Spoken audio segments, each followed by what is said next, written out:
hopsti, esipiduriga seisma. Mis see on? See on ohutus. Lüliti, see on siin küljes ilusti. Sõitma hakates panen ümber randme. See tähendab seda juhul, kui ma kukun, tuleb ära. Mott ajab seisma. Väga turvaline. Aga kui ma tahan sõitma hakata, piip, siit pool sisse, näitab tuua esimest režiimi. Kõige lihtsam, kõige kergem.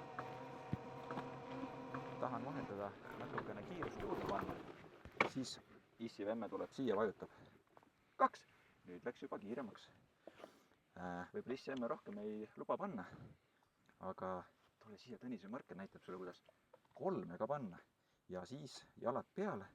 Kaitseprilli ma ikkagi soovitan sulle, sest putukad lendavad siin ja tead, 3 läheb hoog päris suureks juba. Nii, ma proovin see ära kuidagi mahtuda ja näidata sulle seda gaasiga sõitmist. Hoian pidurit, ütle mulle ready ja näe. Juba lähebki! Otse mäkke! Ja mäest